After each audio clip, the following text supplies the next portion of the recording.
Students, welcome back to our channel achieve excellence in commerce by Mansi Saveri. So आज हम बहुत ही important जो चीज़ है कि ट्रेड डिस्काउंट कैसे कैलकुलेट होता है, कैश डिस्काउंट कैसे कैलकुलेट होता है, कौन सा जो है हमारा डिस्काउंट अलाउड होता है, कौन सा डिस्काउंट रिसीव्ड होता है, कौन सा इनकम है, कौन सा एक्सपेंस है, वो सारी चीज़ें सीखने वाले हैं। मोस्टली अगर आपने जर्नल लेसन स्टार्ट कर दिया तो आपको बहुत प्रॉब्लम हो रही होगी कि कब कैश डिस्काउंट कैलकुलेट करे, कब ट्रेड डिस्काउंट दे, कैसे देना है। वो इश्यूज आपको हो रहे होंगे अगर आपने जर्नल स्टार्ट कर दिया है। तो उसका रीज़न ये है कि आपने यहाँ पे जो है वो उसका डेफिनेशन, उसका बेसिक जो है वो नहीं सीखा है। ठीक है, तो इसके लिए बहुत ही ज़रूरी है कि आप यहाँ से ट्रेड डिस्काउंट, कैश डिस्काउंट कैसे कैलकुलेट किया जाता है, कौन सा इनकम है, कौन सा एक्सपेंस है, ठीक है, डिस्काउंट रिसीव्ड क्या है, डिस्काउंट अलाउड क्या है, वो सारी चीज़ें आज ही सीख के जाओ। ठीक है, तो पूरा फोकस यहीं पे रखना है, इधर उधर मत देखा करो। चलो शुरू करेंगे। सबसे पहले हमारी जो डेफिनेशन है वो है कोस्ट। ठीक है, सो कोस्ट का जो कॉन्सेप्ट है वो भी आपको जर्नल में आएगा हर एक ट्रांजेक्शन में। ठीक है, वो कैसे आएगा वो अभी मैं सिखाती हूँ। तो देखो, कोस्ट का मतलब, कोस्ट मतलब आपने जो भी कुछ परचेज करके लाए हो उसकी वैल्यू। तो सिर्फ वही नहीं होगा, आपने अगर कुछ भी परचेज किया, ठीक है, सपोज हम यहाँ पे लेते हैं कि आपने यहाँ पे मशीनरी परचेज किया। सो मशीन जो है उसकी वैल्यू सपोज यहाँ पे हम लेते हैं 50,000। ठीक है, सो यहाँ पे मैंने लिखा 50,000 रुपीज का मशीनरी है। तो क्या ये उसकी कोस्ट हो जाएगी, कोस्ट वैल्यू? तो आधे से ज्यादा बच्चे यहाँ पे बोलेंगे हाँ कि मशीनरी जो है 50,000 में परचेज किया है तो उसकी कोस्ट वैल्यू, मशीनरी की कोस्ट वैल्यू हो जाएगी 50,000। पर ऐसा नहीं होता है। ठीक है, मशीनरी आपने जितने में लिया, ठीक है, मशीनरी स्टार्ट करने तक जितने भी एक्सपेंसेस होंगे वो सारे के सारे मशीनरी की कॉस्ट वैल्यू में इंक्लूड होते हैं। कभी भी गलती मत करना, ये मैं मशीनरी का एग्जांपल दे रही हूँ। ऐसा कोई भी एसेट हो, ठीक है, या ऐसी कोई भी चीज हो जो आपने परचेज की हो, उसके अंदर, ठीक है, जितने भी आपने एक्सपेंसेस किए हैं वो ऐड कर देने हैं आपको, तो ही आपको उसकी कॉस्ट प्राइस मिलेगी। ठीक है, परचेज करते टाइम जो भी आपने एक्सपेंस किया है वो ऐड करना है। तो सपोज यहाँ पे मशीन तो आपने खरीद लिया 50,000 का, अभी उसको आपने, सपोज यहाँ पे आप सूरत में रहते हो और आपने परचेज किया है अहमदाबाद से। ठीक है, आप सूरत में रह रहे हो और आपने परचेज किया अहमदाबाद से, तो अहमदाबाद से सूरत तक लाने के लिए ट्रांसपोर्टेशन चार्ज लगेगा ना। ठीक है, तो वो भी ऐड करना होगा। तो यहाँ पे हम लिखेंगे ट्रांसपोर्टेशन चार्ज या एक्सपेंस। ठीक है, तो वो सपोज हुआ 1,000 रुपीज, आपने जिसमें भी मंगवाया सपोज 1,000 रुपीज एक्सपेंस हो गया। ठीक है, चलो अभी ये आ तो गया, ठीक है, सूरत तक आ गया आपका मशीन। अभी वो मशीन को जो भी जिसमें भी आया है वहां से उठा के आपको जहां पे भी मशीन जो है वो रखना है वहां तक लेके तो जाना पड़ेगा ना, तो उसके लिए वेजेस भी पे करना होता है। तो सपोज आपने वेजेस पे किया 1,000 रुपीज, ठीक है, प्लस वेजेस तो पे कर दिया आपने, प्लस ये मशीन जो है वो बहुत बड़े बड़े मशीन होते हैं ना, आपको पता है, तो वो मशीन को आपको जो भी अपना प्लांट है, ठीक है, उसमें जो है वो इंस्टॉल करवाना पड़ेगा ना। ये मशीन ऐसे ही तो नहीं स्टार्ट होता, तो उसको इंस्टॉल करवाना पड़ेगा। तो वो स्पेशल जो है वो पर्सन आते हैं जो मशीनरी के एक्सपर्ट होते हैं और वो ही इंस्टॉलेशन करते हैं उसका। सो इंस्टॉलेशन चार्ज लगेगा आपको, तो इंस्टॉलेशन चार्ज जो है या एक्सपेंस जो है वो हो गया आपका 1,000 रुपीज। अब मशीन शुरू हो गया, आपने इंस्टॉल करवा दिया, शुरू हो गया। तो ये जितने भी सारे एक्सपेंसेस हुए, मशीन को परचेज किया 50,000 में, ट्रांसपोर्ट के लिए आपको 1,000 रुपीज लग गए, प्लस आपको वेजेस पे करना पड़ा 1,000 रुपीज, अप्रोक्सीमेट हमने वैल्यूज लिखी है यहाँ पे, और इंस्टॉलेशन के लिए भी आपको 1,000 रुपीज लग गए। तो अभी मशीनरी की कॉस्ट वैल्यू क्या हो गई? तो इस सबका टोटल क्या हो गया? 53,000 रुपीज। ये आपकी मशीनरी की कॉस्ट वैल्यू हो गई।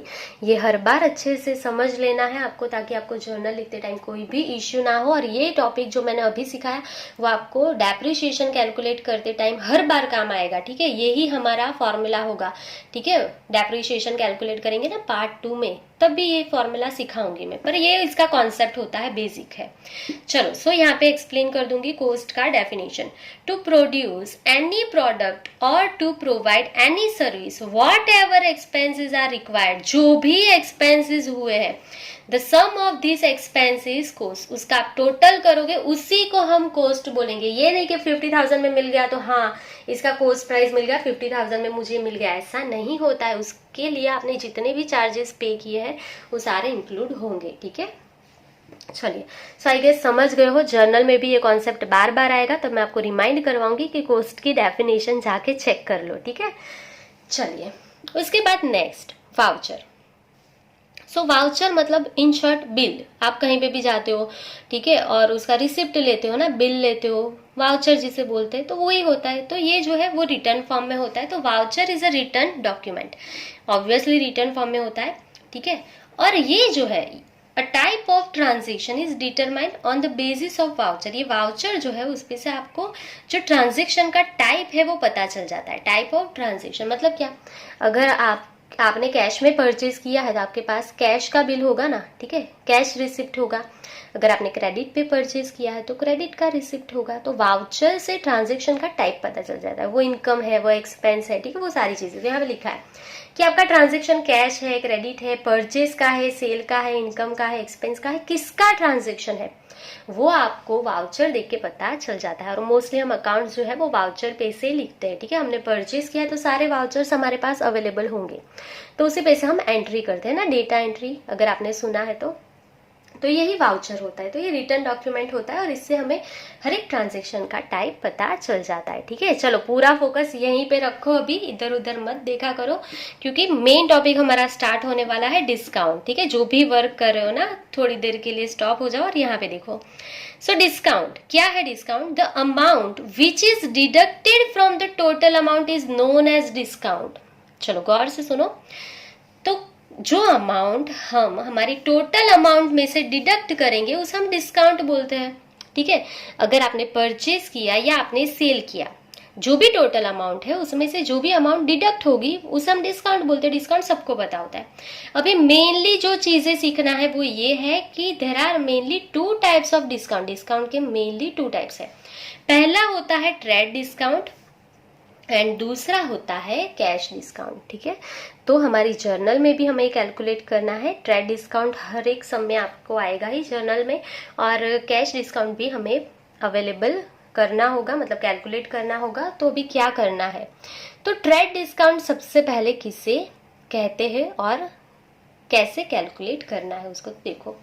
Eight the time of sale, जब भी हम सेल करते हैं, a businessman deduct certain percentage और amount from selling price, it is known as trade discount. देखो, आप कुछ भी परचेज करने के लिए जाते हो तो आप बोलते हो ना, थोड़ा सा डिस्काउंट दे दो भैया, थोड़ा सा तो डिस्काउंट दे दो, ठीक है। तो ये जो आप कम अमाउंट पे करके आते हो ना, उसे हम ट्रेड डिस्काउंट बोलते हैं, ठीक है। सपोज आपने परचेज किया 10,000 रुपीज का गुड्स, ठीक है। तो जो ट्रेडर है उसने आपको क्या बोला, चलो 10% ट्रेड डिस्काउंट ले लो। आप रेगुलर कस्टमर हो या जो भी कुछ हो, उसने बोला चलो 10% डिस्काउंट है, 10% ऑफ है सबके लिए। आप कभी भी मॉल में जाते हो, बहुत बार जाते होगे ना, या कहीं पे भी जाते हो कुछ भी लेने के लिए, तो लिखा ही होता है 10% ऑफ, 20% ऑफ, सेल चल रहा है, ठीक है। तो वहां पे तो आपको डायरेक्टली पता ही होता है 10% डिस्काउंट मिल जाएगा। तो 10,000 का 10% अगर आपको ट्रेड डिस्काउंट मिला है तो माइनस करेंगे, 10,000 का 10% कितना हो गया, 1,000 रुपीज। ये माइनस करके आपको कितने में मिल जाएगा, 9,000 रुपीज में मिल जाएगा। वो समझ में आया? तो ये हो गया आपका ट्रेड डिस्काउंट। अभी जो समझने वाली बात है ना, मोस्ट इंपॉर्टेंट, वो ये है कि trade discount is not recorded in the books. कभी भी गलती नहीं करना है। जब भी आप जर्नल लिखोगे तो ये जो ट्रेड डिस्काउंट है, it is not recorded, it is not recorded in the books. कभी भी मिस्टेक मत करना, ट्रेड डिस्काउंट की एंट्री नहीं होगी। आप डायरेक्टली परचेज किया 9,000 में ऐसा लिख दोगे, ठीक है। ऐसा क्यों होता है? तो सपोज आप ही सोचो ना, आप सपोज कैलकुलेटर लेने के लिए गए हो, 250 का है, शॉप वाले ने आपको बोला कि 50 रुपीज कम दे दो, तो आपको कैलकुलेटर 200 में मिल गया ना, तो आप 200 रुपीज का एक्सपेंस लिखोगे ना अपने घर पे जाके। इतना ज्यादा लिखोगे का, 200 का था, फिर उसने 50 रुपीज जो है मैंने उसको बोला कि चलो 50 कम ले लो भैया, ले लो, तो उसने 50 कम लिया, फिर मुझे डिस्काउंट मिला और मुझे 200 में ये आइटम जो है वो मिल गया कैलकुलेटर। तो ये ट्रेड डिस्काउंट ऐसा नहीं लिखा जाता। समझ में आया? शॉपकीपर ये डिस्काउंट अगर सबको दे रहा है, मोस्टली ये डिस्काउंट जो होता है वो सबके लिए होता है, तो ये आपको जो है वो नहीं लिखना है। शॉपकीपर आपको सामने से बोल रहा है हाँ 50 ऑफ दे दो, तो ये हो गया, आपको जितने में मिला वो ही आपका परचेज प्राइस हो जाएगा। समझ में आया? तो ट्रेड डिस्काउंट कभी भी आपको रिकॉर्ड नहीं करना है, ये समझ गए। अभी इसके बाद आता है कैश डिस्काउंट। देखो आपको पता है कि परचेज दो तरीके से होता है, ठीक है, समझो अच्छे से। परचेज दो तरीके से होता है, या तो कैश में होगा या तो क्रेडिट में होगा, ठीक है, या तो कैश या तो क्रेडिट। अभी प्रॉब्लम कहाँ पे होती है कि अगर आपने क्रेडिट पे सेल किया ना तो सामने वाला पैसा जल्दी दे के नहीं जाता है, तो उसके लिए हम कैश डिस्काउंट देते हैं। देखो, to attract the customer with purpose to receive quick collection of credit sale. अगर आपने किसी भी कस्टमर को क्रेडिट पे सेल किया, सपोज आपने किसी को भी क्रेडिट पे सेल कर दिया, ठीक है, मतलब पैसा लेना बाकी है, the amount which is deducted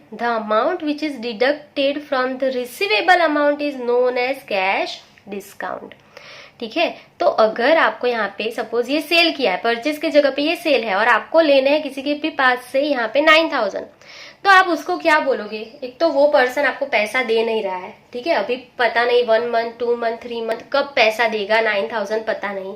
तो आपने क्या किया? आपने उसको ये बोला कि चलो ये जो पैसा है ना, ये जो पैसा है 9000, वो अगर आप मुझे विद इन 15 डेज पे कर देते हो, सपोज मैं कुछ भी ले रही हूँ, अभी 1 मंथ भी हो सकता है हमारे सब में, 2 मंथ भी होगा, वो डिपेंड करता है। सपोज हम ले रहे हैं 15 डेज, हमने उसको बोला ये पैसा 15, अगर ये सेल है तो, परचेज है तो देना होगा, तो हमें ट्रेडर बोलेगा कि ये पैसा 15 डेज में पे कर दो, तो मैं तुम्हें एक्स्ट्रा डिस्काउंट दूंगा 2% कैश डिस्काउंट। अगर ये 9000 तुम 15 डेज के अंदर पे करने के लिए आते हो तो मैं तुम्हें एक्स्ट्रा ये अमाउंट पे और डिस्काउंट दूंगा 2%। तो हम क्या सोचते हैं ना कि अरे यार 9000 पे करना है, 15 डेज के अंदर पे कर देते तो 2% कम पे करना पड़ेगा। तो 9000 का 2%, अच्छे से देख लो, 9000 का 2% हम कम पे करेंगे, उसको 180 कम पे करेंगे। तो अब अगर हम 15 डेज के अंदर जाते हैं तो 8820 रुपीज हम पे करके आएंगे, जिसे हम बोलेंगे नेट परचेज। इससे हम बोलते हैं नेट परचेज। पर मोस्टली डिस्काउंट कौन देता है? हम अगर परचेज करें तो हमारा ट्रेडर ये चाहता है कि हम जल्दी से अमाउंट पे कर दें, और अगर हम यहाँ पे सेल कर रहे हैं तो हम क्या चाहते हैं कि हमें ये 9000 जल्दी मिल जाए, तो इसके लिए हम डिस्काउंट देते हैं। पर यहाँ पे बहुत अच्छे से समझने वाली बात ये है कि अगर आप 15 डेज के बाद जाते हो, मतलब अगर आप 16 डे को गए, ठीक है, 15 के बाद 15 डेज का टाइम लिमिट कंप्लीट हो गया, अगर आप 16th डे को जाते हो तो वो आपके पास 9000 ही लेगा। उस कंडीशन में कैश डिस्काउंट आपको कैलकुलेट नहीं करना पड़ेगा। अगर आपने कैलकुलेट किया तो आपका जर्नल रॉन्ग हो जाएगा, ठीक है। आप उसके पास से कितना लोगे या दोगे? अगर परचेज किया है तो 9000 देना पड़ेगा 15 डेज के बाद, ठीक है। और सेल किया है आपने तो आप कस्टमर के पास से यहाँ पे 9000 रुपीज ही लोगे, अगर वो 15 डेज में नहीं आता है तो। अगर वो आ गया तो ये अमाउंट लेना है, अगर परचेज किया तो ये अमाउंट देना है। क्लियर? चलो, सो आई गेस आपको बहुत अच्छे से समझ में आ गया क्या है कैश डिस्काउंट। अभी अच्छे से देख लो, ये जो कैलकुलेशन मैंने किया है उसके अकॉर्डिंग बोल रही हूँ। Cash discount is always recorded in the books. अब ये जो डिस्काउंट है ना वो ऑलवेज बुक में लिखा जाता है। क्यों? क्योंकि ये वाला डिस्काउंट तो हम सबको ही दे रहे हैं 10% ऑफ। अभी ये सिर्फ हम उनको दे रहे हैं जो क्रेडिट पे हम हमारे पास से लेके गए हैं, या हमने क्रेडिट पे जिसके पास परचेज किया वो हमें कैश डिस्काउंट प्रोवाइड करेगा, ताकि हम ये पैसा जल्दी से पे कर दे। तो ये जो है वो हर बार रिकॉर्ड होता ही है, रिकॉर्डेड इन द बुक्स। ये आपको लिखना ही लिखना है बुक्स में, इसकी एंट्री होगी ही होगी ये डिस्काउंट की। अगर भूल गए तो जर्नल रॉन्ग। क्लियर? ये डिस्काउंट की एंट्री हमें करना ही है। चलो, तो अभी आगे देखो। After deduction of trade discount cash discount is determined. पहले ट्रेड डिस्काउंट ही माइनस होगा, पहले कैश डिस्काउंट नहीं लिख सकते हो। देखो, कोई भी ट्रेडर पहले ये फिक्स अमाउंट का जो डिस्काउंट है ना वो पहले सबको देता है, तो पहले यही माइनस होगा। फिर जो अमाउंट पेएबल है, फिर जो हमें पे करना है, उसके ऊपर कैश डिस्काउंट कैलकुलेट होता है। आप पहले कैश डिस्काउंट माइनस नहीं कर सकते हो। ये कब कैलकुलेट करना है? अगर आप 15 डेज या जो भी लिमिट है उसके अंदर जाते हो तो ये डिस्काउंट मिलेगा। अगर आप नहीं गए तो आपको यही पे करना है।